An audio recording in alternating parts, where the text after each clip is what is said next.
بسم اللہ الرحمن الرحیم۔ ناظرین، پاکستان ڈیلی انفو میں خوش آمدید۔ لیبیا کے حکمران ڈکٹیٹر معمر قذافی امریکہ کے وجود اور اس کے سروائیول کے لیے بہت بڑا خطرہ بن گئے تھے۔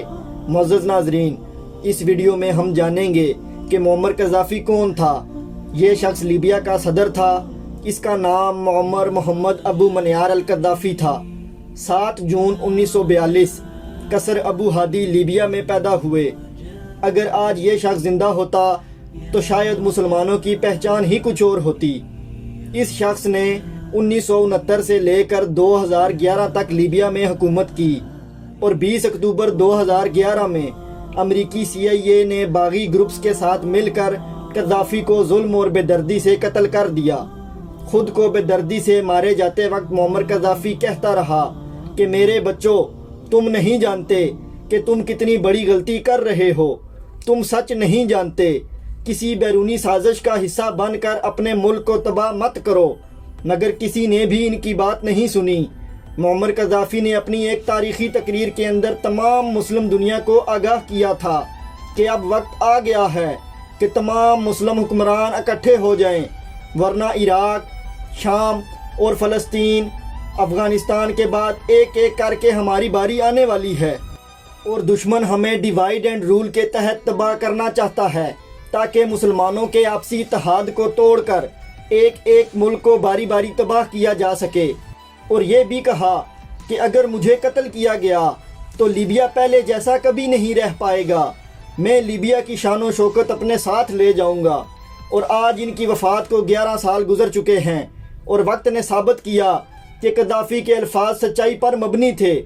ایک ایک کر کے بہت سے مسلمان ممالک کو تباہ کیا گیا اور ان کے وسائل پر قبضے کیے گئے، اور ان وسائل کو ابھی تک لوٹا جا رہا ہے۔ لاکھوں مسلمانوں کو قتل کیا گیا، بچے، بوڑھے، عورتیں زخمی، قتل اور بے گھر کر دیے گئے۔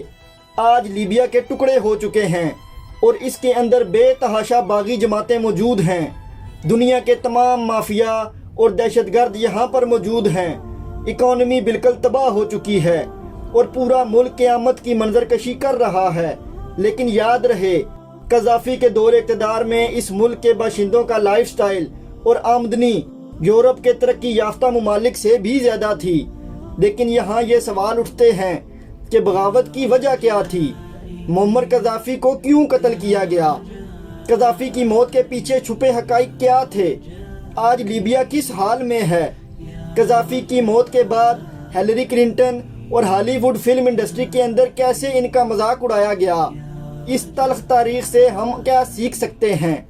ایسے حقائق جن کو آج تک عام عوام سے چھپایا گیا، آج اس ویڈیو میں ہم اسی بارے میں جانیں گے۔ 2011 میں CBS چینل کو انٹرویو دیتے ہوئے US secretary state Hillary Clinton کا معمر قذافی کی موت پر کہنا تھا کہ ہم آئے، ہم نے اسے دیکھا اور وہ مر گیا، اور اس کے بعد ایک کہکا لگا کر اس کی موت کا مذاق بنایا۔ ہیلری کلنٹن کے یہ الفاظ قذافی کو نیٹو اور اس کے ساتھیوں کی مدد سے اپنے ہی برین واش باغیوں کے ہاتھوں سازش کے ذریعے بے شرمی اور دردناک طریقے سے ذلیل و رسوا کر کے قتل کرنے کے بعد کے تھے۔ ذلیل و رسوا کا لفظ اس لیے استعمال کیا گیا ہے کہ جو برتاؤ قذافی کے ساتھ کیا گیا وہ ناقابل بیان ہے اور انسان اس کا تصور بھی نہیں کر سکتا۔ معمر قذافی کے پیٹ میں گولیاں ماری گئیں اور ان کے کپڑے پھاڑ دیے گئے اور ان پر بے تحاشا تشدد کیا گیا، اور اس کے بعد ان کے سر میں گولیاں مار کر انہیں قتل کر دیا گیا۔ اس بربریت کے دوران اپنے چہرے سے خون صاف کرتے ہوئے وہ بس یہی کہتے رہے کہ خدا اس ظلم کی اجازت نہیں دیتا۔ میرے بچوں، آپ نہیں جانتے کہ کیا صحیح ہے اور کیا غلط ہے۔ لیکن قذافی کی موت نے ثابت کر دیا کہ لیبیا آج جہنم سے بھی بدتر جگہ بن چکی ہے۔ لیکن معمر قذافی کے 42 سالہ دور حکومت میں یہ جگہ کسی جنت سے کم نہیں تھی۔ اس کی وجہ یہ ہے کہ اس وقت لیبیا کے اندر تعلیم، صحت، بجلی، گیس اور پانی بالکل مفت دستیاب تھا۔ جی ہاں، آپ نے صحیح سنا، کسی کے گھر کبھی ان اشیاء میں سے کسی چیز کا کوئی بل نہیں آیا کرتا تھا۔ آج آپ کسی بھی ترقی یافتہ ملک کی مثال نہیں دے سکتے جہاں یہ تمام بنیادی سہولیات عوام کے لیے مفت دستیاب ہوں۔ اس کے علاوہ لیبیا میں سیلریز اور کاروبار ٹیکس فری تھے۔ لیبیا کے لوگوں کا لیونگ سٹینڈرڈ پورے افریقہ میں سب سے شاندار تھا اور یہ ملک ترقی کرتے ہوئے تیزی سے دنیا کی سب سے مضبوط اکانومی بننے جا رہا تھا۔ لیبیا میں اگر کوئی شخص ایگریکلچر یا فارمنگ کو اپنا پیشہ بنانا چاہتا تو اسے زمین، گھر، اکوپمنٹ، لائف سٹاک اور کھاد وغیرہ سب کچھ حکومت مفت میں مہیا کرتی تھی۔ لیبیا میں کوئی بھی شخص بے گھر نہیں تھا، کیونکہ لیبیا میں ہر شخص کے پاس اپنا گھر ہونا ایک بنیادی ضرورت مانا جاتا تھا، جس کے لیے حکومت مکمل مدد فراہم کرتی تھی۔ کسی بھی طالب علم کو نوکری نہ ملنے تک حکومت اسے تنخواہ دینے کے لیے پابند تھی۔ قذافی کے دور میں لیبیا کا لٹریسی ریٹ یعنی پڑھے لکھے لوگوں کی شرح 10% سے بڑھ کر 88% تک جا پہنچی تھی۔ شادی کے وقت ہر نئے جوڑے کو $50,000 اور بچے کی پیدائش کے وقت ماں اور بچے کے لیے $5,000 حکومت مہیا کرتی تھی۔ نئی گاڑی خریدنے والے کے لیے آدھی قیمت حکومت ادا کرتی تھی۔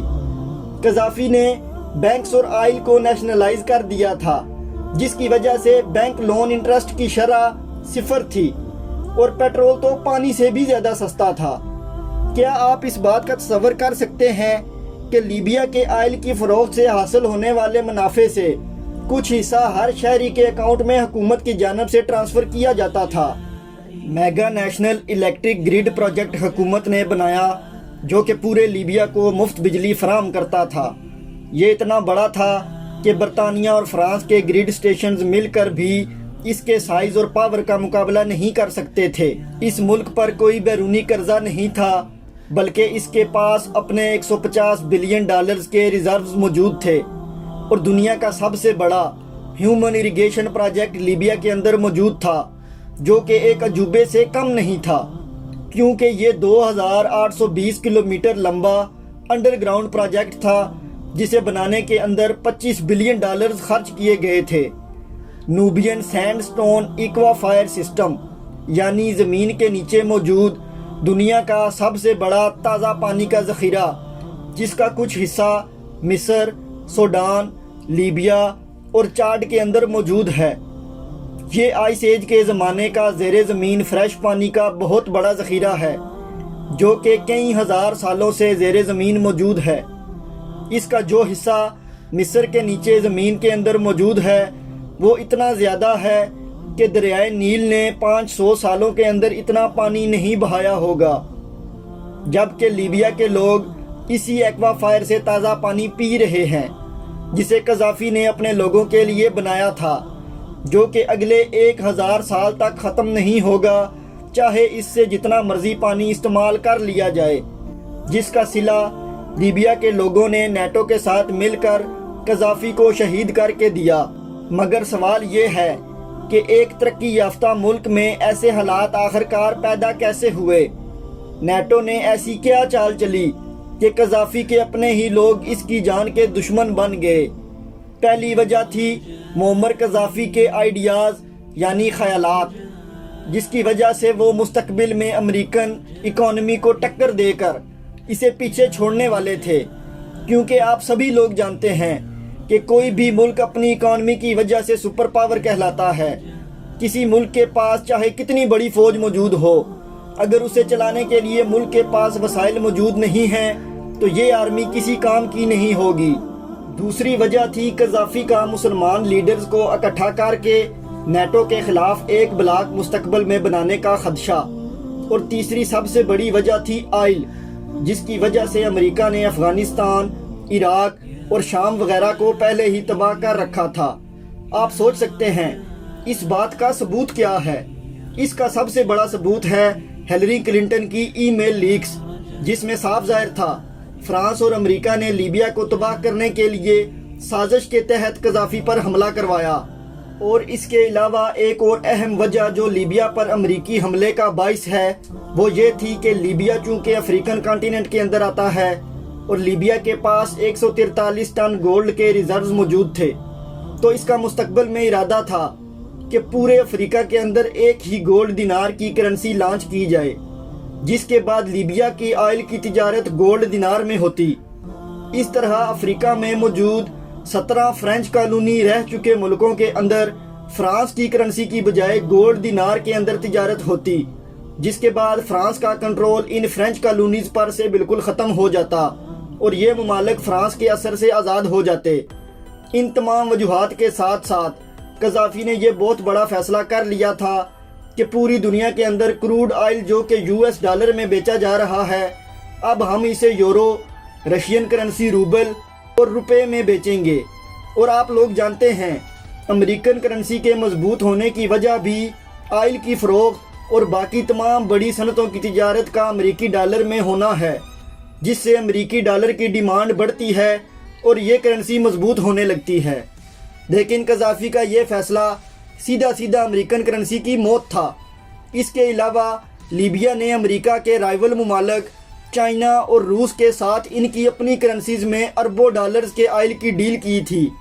اس فیصلے سے امریکن ڈالر کی ڈیمانڈ کم ہو جاتی، IMF اور ورلڈ بینک کا کنٹرول بھی ان ممالک کی تجارت سے ختم ہو جاتا۔ انہی دو بڑے اداروں کی مدد سے امریکہ پوری دنیا کے ممالک کی اکانومی اور ٹریڈ پر نہ صرف اثر انداز ہوتا ہے بلکہ ان کو اپنی شرائط ماننے پر مجبور کر دیتا ہے۔ یعنی افریقن ممالک کو ورلڈ بینک کے قرضوں سے آزاد کر دیا جاتا، جس سے امریکہ کا نہ صرف لیبیا بلکہ پورے افریقہ پر سے کنٹرول ختم ہونے والا تھا۔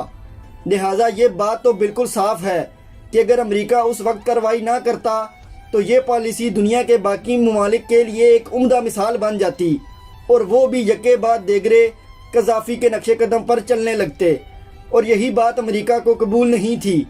اسی لیے وہ ذرا ذرا سی بات پر ممالک پر پابندیاں یعنی سینکشنز لگا دیتا ہے۔ یہی ریولوشنری آئیڈیاز ہی معمر قذافی کی موت کی وجہ بنے، جو کہ 100% اس کے اپنے لوگوں کے مفاد میں تھے۔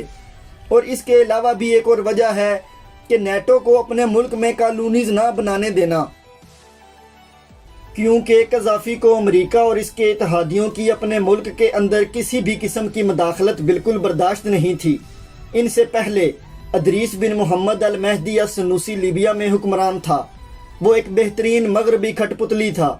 اس نے نیٹو کے متعدد بیسز لیبیا کے اندر بنائے تھے، جن میں سے 5 اٹالین بیسز سب سے زیادہ اہم تھے، اور قذافی نے آتے ہی ان تمام بیسز کو ختم کر دیا۔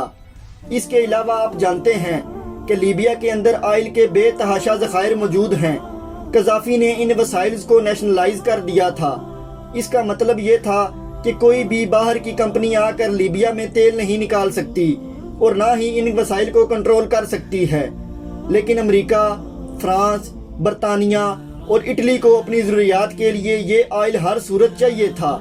اور سب سے بڑھ کر جو وجہ سامنے آئی وہ یہ تھی کہ قذافی ویسٹ کو للکارا کرتے تھے، ان کے کسی بھی قانون کو نہ مانتے، اور کئی بار انٹرنیشنل ایونٹس پر ان کی پالیسیز پر کھل کر تنقید کیا کرتے تھے، کیونکہ ان کا ماننا تھا کہ لیبیا کا اپنے وسائل پر مکمل اختیار ہے، وہ جیسے چاہیں ان وسائل کو استعمال کر سکتے ہیں اور کوئی بھی انہیں ڈکٹیشن یا ہدایات بالکل جاری نہ کرے۔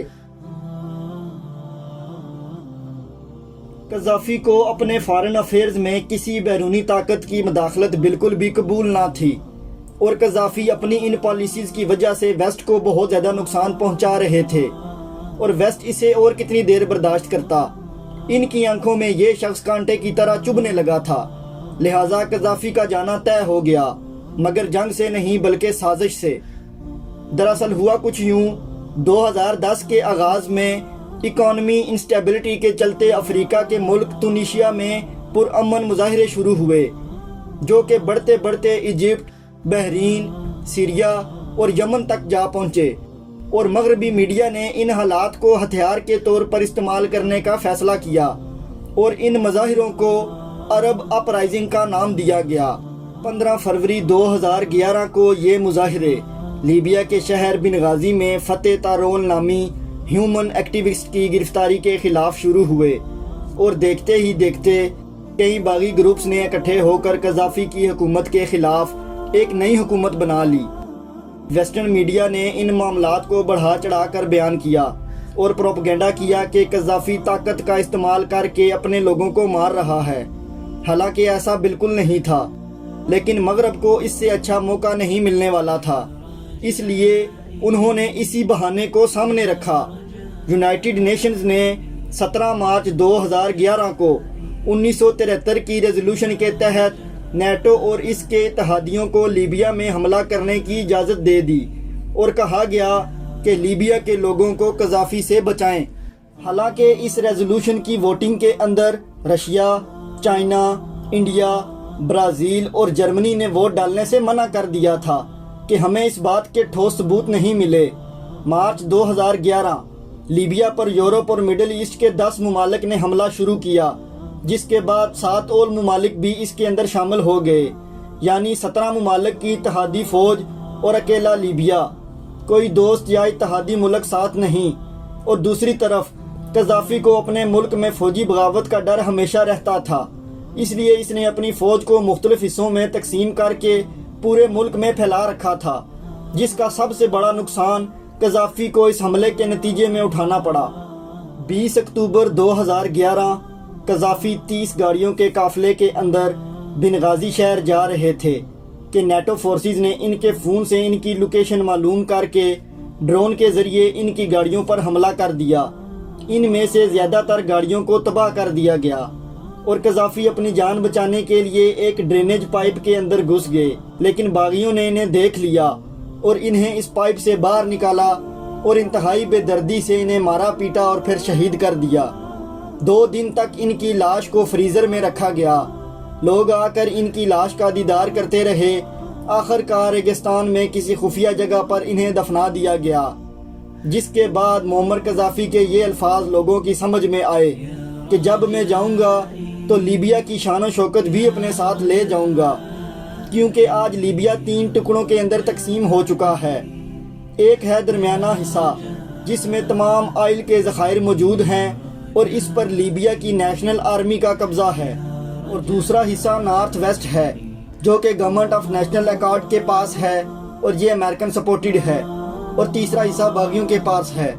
ان 3 میجر حصوں کے علاوہ دنیا بھر سے تمام دہشت گرد تنظیمیں، گروپس، مافیاز، گینگز اور ایجنسیز میں سے کوئی ایک ایسا نہیں ہے جو یہاں موجود نہ ہو۔ ایسا قذافی کے دور حکومت میں ہونا ناممکن تھا، جہاں ہر وقت کوئی نہ کوئی گروپ کسی دوسرے گروپ سے لڑ رہا ہوتا ہے۔ سب آپس میں لڑ رہے ہیں لیبیا کے آئل کے لیے۔ یاد رہے کہ لیبیا پر نیٹو نے جنگ مسلط کی تھی کہ لیبیا کے لوگوں کو قذافی سے بچانا ہے، لیکن اس وقت جب اس ملک میں ہر کوئی آئل پر قبضہ کرنے کے لیے ایک دوسرے سے لڑ رہا ہے، اس بات سے یونائٹڈ نیشنز کو کوئی مسئلہ نہیں ہے، نہ ہی نیٹو فورسز اور اتحادی ممالک کو، کیونکہ ان کا مقصد تو پورا ہو گیا ہے۔